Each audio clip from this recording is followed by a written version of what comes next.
It started with hope, a new nation, a new television channel, one that would entertain, inform, and define a generation. But 3 decades later, that same channel is accused of humiliating the poor, exploiting the vulnerable, and chasing ratings at any cost.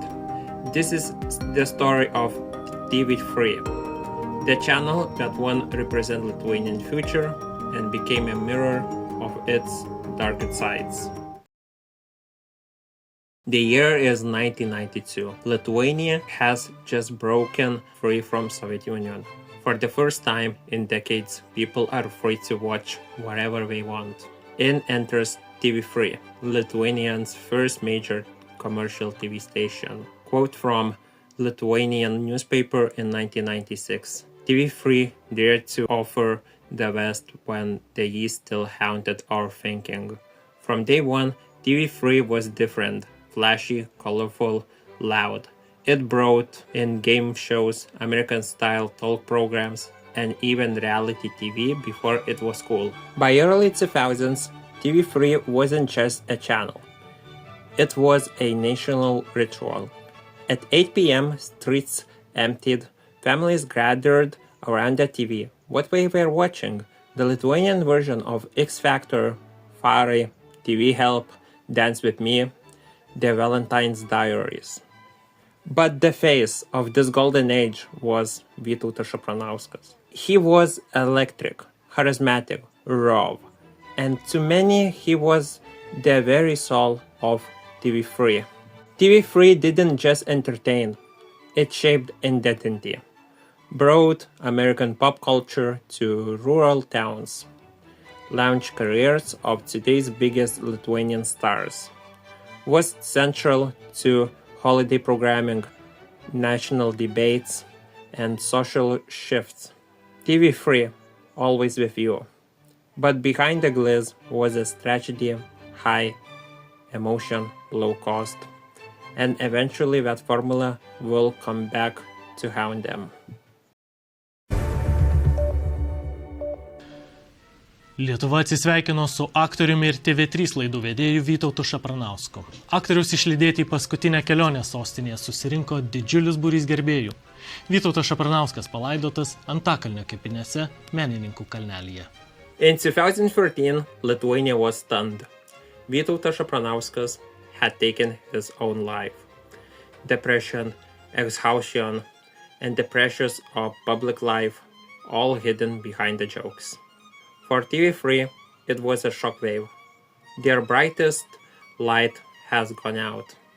But more than that, it marked a shift in tone.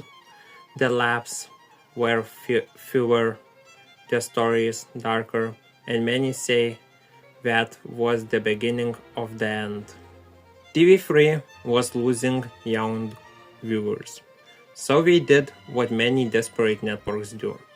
They cranked up the drama.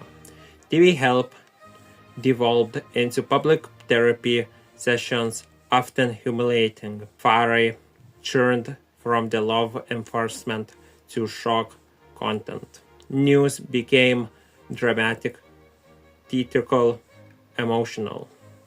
TV3 is no longer a broadcaster. It was emotional blood sport. And the ratings? They fell anyway. And then came YouTube.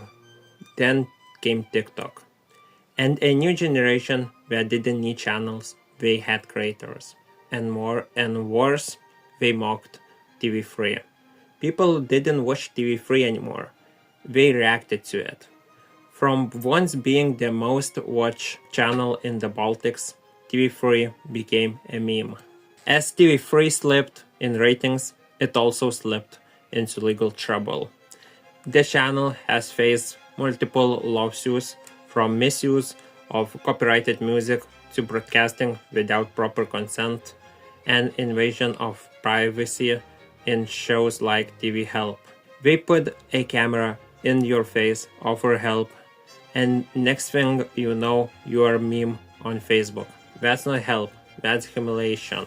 In 2024, TV3 landed a new deal to broadcast the Olympics, a huge moment for struggling network. But from the very first day, things went wrong.